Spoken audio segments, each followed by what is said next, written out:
The most powerful thing for me about the strike has been what it is like to have honest conversations with my peers. Hello, and welcome to Art Restart, where we explore how artists are reinventing their fields and building a new landscape for the arts. I'm Piercarlo Talenti, the producer and editor of this podcast, which is brought to you by the Thomas S. Keenan Institute for the Arts at the University of North Carolina School of the Arts. In this episode, we'll be speaking with screenwriter, playwright, and essayist Dorothy Fortenberry.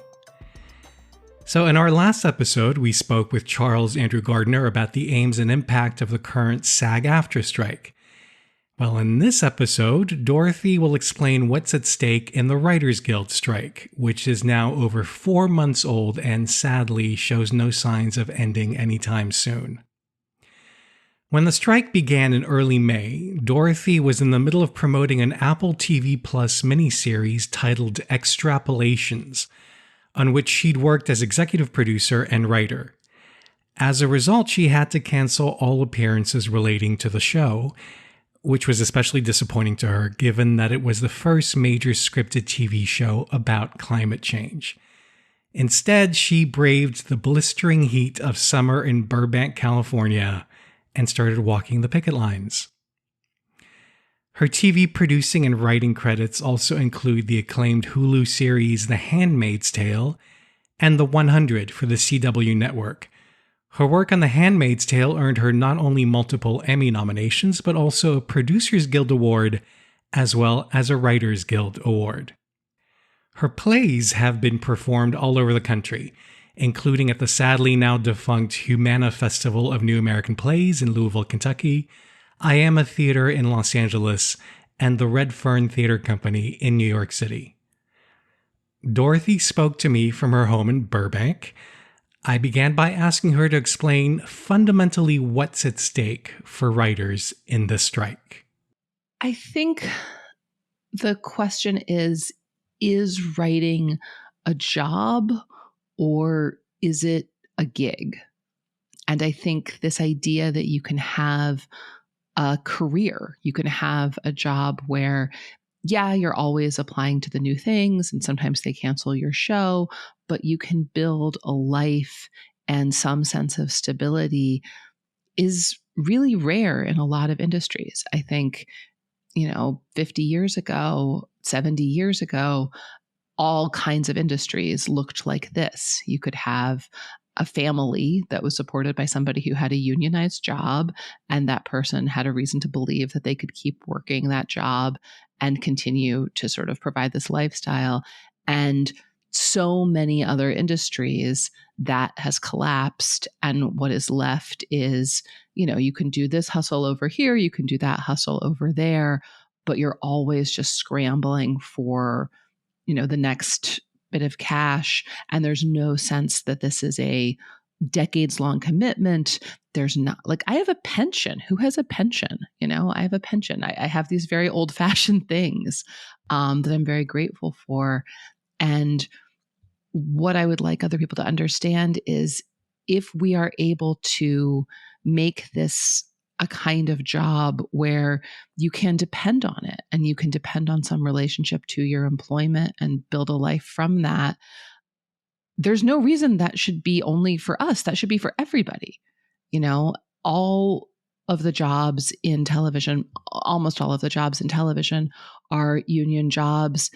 And we live in a very unionized world where the people that we're interacting with on set have some expectation of labor protections, of health insurance, of, minimums. And I wish that people would see from this that this is something that brings us a lot of real tangible benefits. And if we aren't able to hold on to these things, if writing becomes another thing that you do one-off for a minute for, someone Venmoing you and then it's over, it really limits who can do that job and what kind of life they can have. And do you think it would affect the quality of what's created? Oh, yeah. Yeah. I think the ability to have trust and confidence and a long creative relationship will always make work that feels better, that feels richer, that you can watch over time. I think that's definitely true. And I think also, if writing is a career that is able to, provide for people, then you get a wider range of perspectives. You can get all kinds of people. If this is something that people are just doing as a hobby, then you're going to get a lot of TV shows about like how hard it is to have a trust fund. That's not like going to be good for the quality of the shows. You want all kinds of people from all kinds of backgrounds to be able to tell stories. And that requires a certain, level of stability of employment. I want to talk about this, I think, this pretty remarkable career you've crafted for yourself, not only as a TV writer, but also as a playwright. When you were first starting out, let's say when you were about to leave graduate school, what did you imagine your career would look like? And since then, now that you're on the picket lines, what do you wish you'd known at the time that might have been helpful? Oh, man. I mean, so I graduated right in the middle of the 2008 financial collapse. So the first thing is that I had imagined a career where there wasn't a global financial collapse. And I was getting an MFA in playwriting, and I didn't have, I think, a delusional sense of the career possibilities for playwrights, but I think I had a sense that there were career possibilities for playwrights, certainly and especially within academic institutions. So my expectation in graduate school was that I would apply for jobs, try to get a job teaching undergrad, teaching at a grad school, and that I would make a life within an academic institution. And then I graduated, and there were no jobs. Like those jobs just didn't exist anymore. There were no listings, and so all of the work that I had done and the workshops I had gone into about how to prepare your CV and et cetera, it You just mean didn't specifically matter. for academic careers? Exactly. Like I feel like I had see. gotten a lot of prep on sort of here's how to have an academic career, and then they all kind of went up in the air at the moment that I arrived on the scene. So I had to do something else. And I did a couple different things, kind of all over the place, but ended up in TV. And I think the moment I ended up in TV was kind of the inverse of the moment I graduated. So the moment I graduated felt like a historically terrible time to be entering a labor market, specifically sort of arts education. It felt very grim.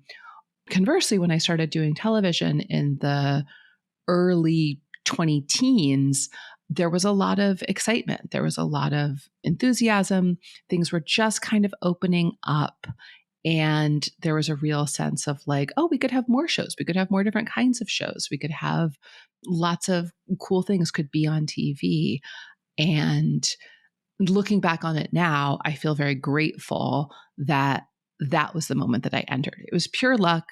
I had no crystal ball. I had no way of knowing, but I was able to enter the business at a moment when people felt excited to meet me. People felt like, and not just me. I mean, people felt excited to meet anybody. There was a real enthusiasm about new stories, this kind of only IP, only pre-awareness, only stories that we already know, hadn't really crested yet. So it was fun. It was fun to be taking meetings where people seemed grateful to meet me and interested in the idea that I might have new stories to tell. So I just happened to totally coincidentally show up in the television world at a time where there was an expansion going on. There was an expansion in the number of jobs and also in the kinds of stories people wanted to tell. It was the rise of streaming and limiteds, and you could do fewer episodes, and you didn't have to have an idea that necessarily seemed like it would generate 200 iterations. And that had sort of been the previous mandate of television was, okay, you have an idea, but can it be on the air for 7 years, 24 times a year? Because that's how this economic model is built. The economic model is built that it really only starts to be very profitable in syndication. And it seemed for a little bit like, oh, there's this different economic model, and you don't have to have an idea that reaches a lot of people, and you can have an idea that reaches a couple people. But it was just pure luck that that's, the year that I walked in the door. And so how has your understanding of the economic model changed in intervening years since you entered television? Totally. I mean, I think what's tricky is that a lot of the enthusiasm for this new streaming paradigm has really dimmed as we've seen that there aren't the protections for writers and actors getting paid in the same way. There aren't the residuals. There aren't the kind of, proportional compensation if you have a hit, if you end up being in a really big breakout. They don't tell you the numbers. The Nielsen's are public. Anybody can go into the physical newspaper and look at the Nielsen's and go, oh, this show got this many viewers last night. And that empowers the creators of the show and the actors of that show to be able to say, well, look, here, I'm pointing at a number, this many people watched the show. I can work backwards and say, well, if this many people watch the show and this is what you sell advertising rates for, this is how much money you made last night. Now, let me figure out how much money I made based on this thing that was on the air. But because streamers keep all of that data to themselves, there's no way of knowing whether you're on a hit or not a hit. If you're on a hit, you can't argue for more money. And I think the short episode order at first felt exciting because you're like, oh, you can have a kind of a weird idea. You could have an idea that no one necessarily wants to go there for 200 episodes, but yeah, for 8, okay, cool. But what the streamers have found is that you can stretch those 8 episodes over several years. And what it means is that the person who's making it is making much, much less money, because even if they're being paid per episode, that stretches out over time. And then the other writers are now being brought in for these tiny little bits of time, 2 weeks, 4 weeks, 6 weeks. And unless you're someone who can string together a lot of little rooms, which is hard. It's hard to get those jobs in the first place. It's hard to get those interviews in the first place. You're not working enough to pay your rent, make your health insurance minimums, keep the lights on. So you can get these little sort of snippets of a job, but they're not a real job. You yourself had planned to enter academia, but for so many theater writers, for so many playwrights, TV can be a path to a comfortable middle-class life. Absolutely. And I know that you have hired a lot of playwrights to work on shows. I was looking at who was in Extrapolations. Oh, yeah. Yeah. Who's who of great theater. Right? Yeah, it's amazing. It's amazing. So I'm also thinking that the stakes are high for a lot of playwrights in the strike as well. Yes. Yes. And I think for playwrights, there are a couple of different paths depending on, who somebody is and what kind of life they want to live. But having some kind of relationship to television and film really does ease the anxieties of being a playwright just financially. Like it just can give you a little bit of a cushion. It can give you a little bit of predictability. And again, the health insurance, it's no joke. All 4 members of my family are on the Writers Guild health insurance, and that matters a ton in our daily lives, that I can, take them to the doctor. So yeah, I think with the strike, because of the explosion of shows, there were just more shows and more shows and more shows every year.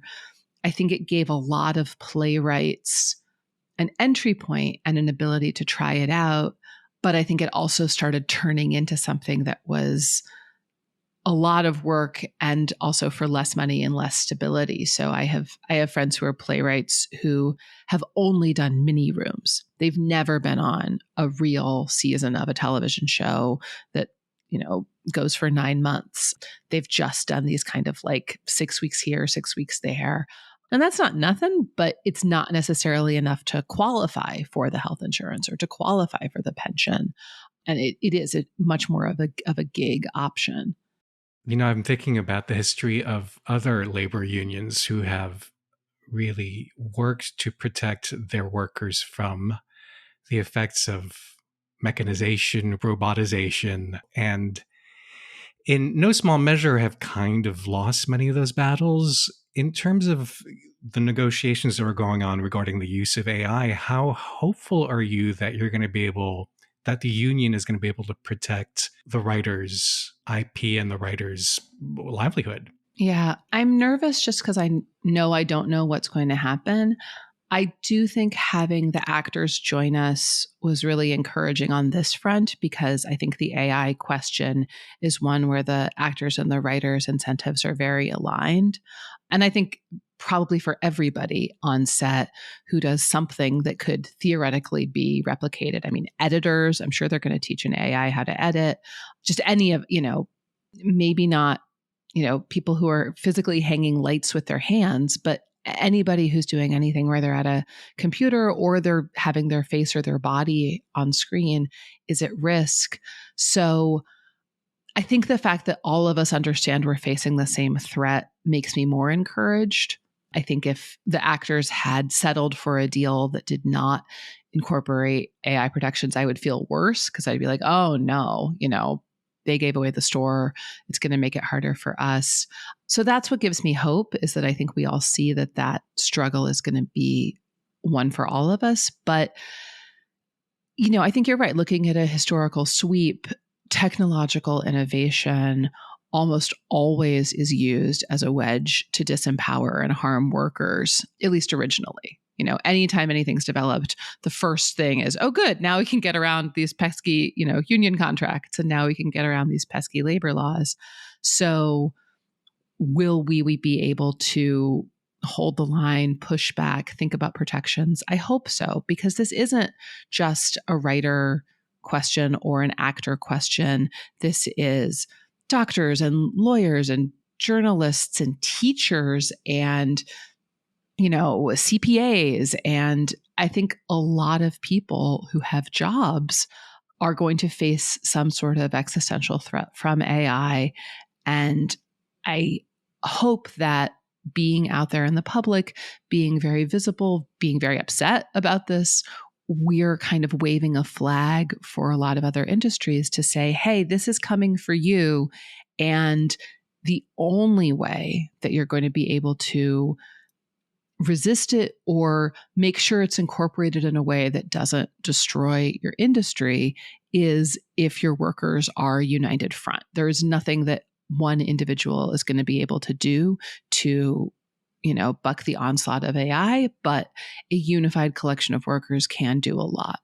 Is there anything you're learning from this labor action in television that you think is applicable to the world of theater? Yeah, I think the most powerful thing for me about the strike has been what it is like to have honest conversations with my peers.